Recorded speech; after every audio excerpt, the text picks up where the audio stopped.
signed a very strong agreement. We had 59 countries involved, and we have numerous of them right here at this table.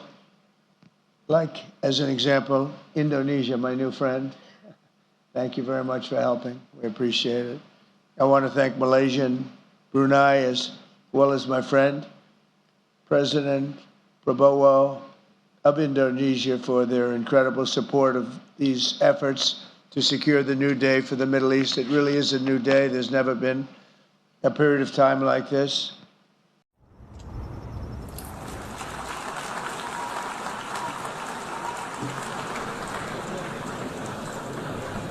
His Excellency, Mr. Antonio Guterres, Secretary General of the United Nations, Her Excellency, Madame Annalena Baerbock, President of the United Nations General Assembly, His Excellency, Mr. Moses Abelian, Under-Secretary General for General Assembly and Management, Excellencies, Heads of States, Heads of Governments, distinguished delegates, ladies and gentlemen.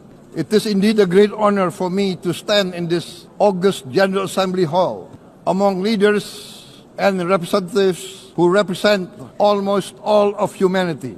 We differ in race, religion, and nationality, yet we gather together today as one human family. We are here first and foremost as fellow human beings, each created equal, endowed with unalienable rights to life, liberty, and the pursuit of happiness. The words of the United Nations Declaration of Independence have inspired democratic movements across continents, including the French Revolution, the Russian Revolution, the Mexican Revolution, the Chinese Revolution, and Indonesia's own struggle and journey to freedom. It also gave birth to the Universal Declaration of Human Rights, adopted by the United Nations in 1948. All men are created equal was the creed that opened the way to unprecedented global prosperity and dignity. And yet, in our own era of scientific and technological triumphs, an era capable of ending hunger, poverty, and environmental ruin, we also continue to face today grave dangers, challenges, and uncertainties. Human folly, fueled by fear, racism, hatred, oppression, and apartheid, threatens our common future. My country knows this pain. For centuries, Indonesians lived under colonial domination, oppression, and slavery. We were treated less than dogs in our own homeland. We Indonesians know what it means to be denied justice and what it means to live in apartheid, to live in poverty, and to be denied equal opportunity. We also knew what solidarity can do.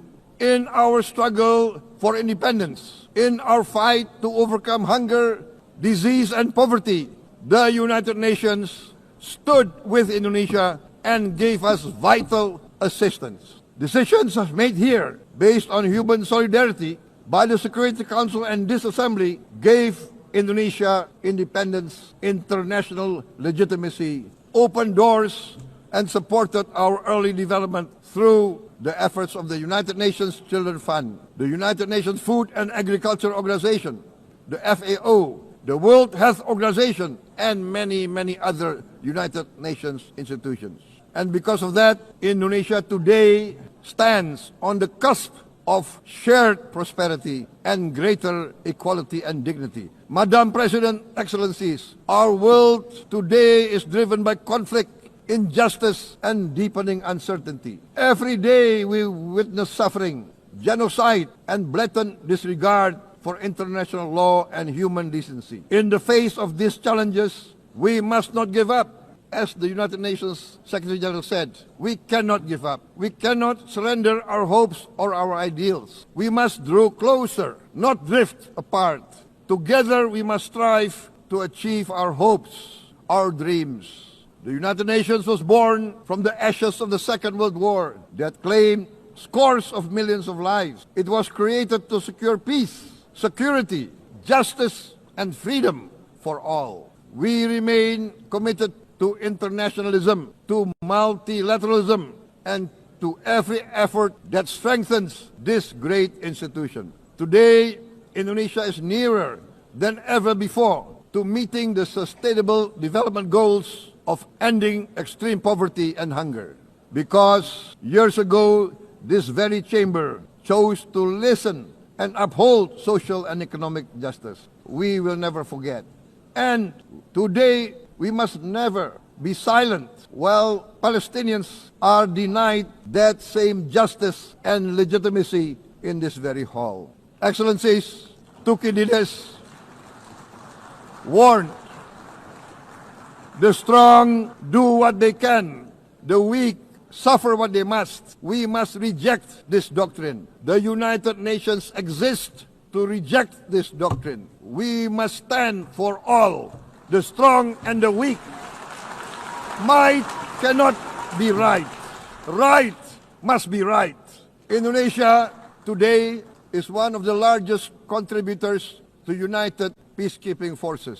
We believe in the United Nations. We will continue to serve where peace needs guardians, not with just words, but with boots on the ground. If and when the United Nations Security Council and this great assembly decide Indonesia is prepared to deploy 20,000 or even more of our sons and daughters to help secure peace in Gaza or elsewhere, in Ukraine, in Sudan, in Libya, everywhere when the peace needs to be enforced, peace needs to be guarded, we are ready.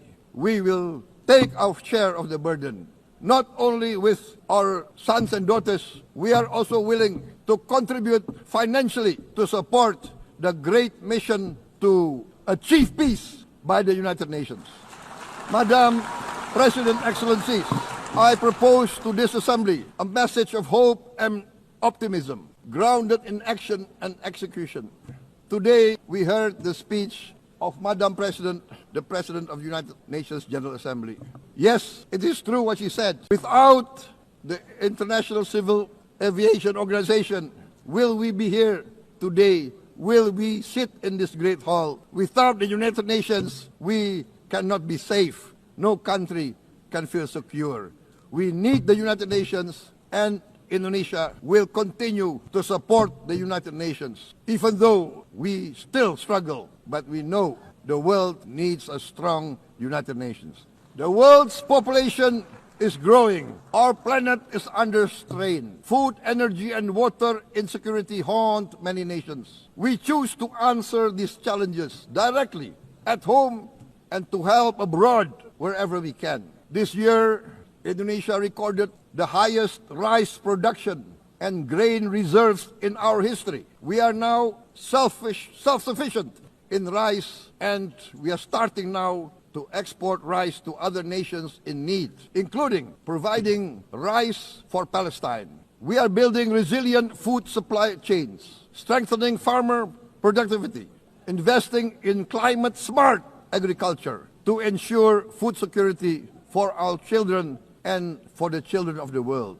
We are confident in a few years' time, Indonesia will be the granary of the world. As the world's largest island state, we testify before you that we are already experiencing the direct consequences of climate change, particularly the threat of rising sea levels. The sea level on the north coast of our capital city is increasing by 5 centimeters every year. Can you imagine in 10 years? Can you imagine in 20 years? For this, we are forced to build a giant seawall, 480 kilometers in length. It will take us maybe 20 years, but we have no choice. We have to start now. Therefore, we choose to confront climate change, not by slogans, but by immediate steps. We are committed to meeting our 2015 Paris Agreement obligations. We aim to achieve net zero emission by 2060, and we are very confident we can achieve net zero emission much earlier.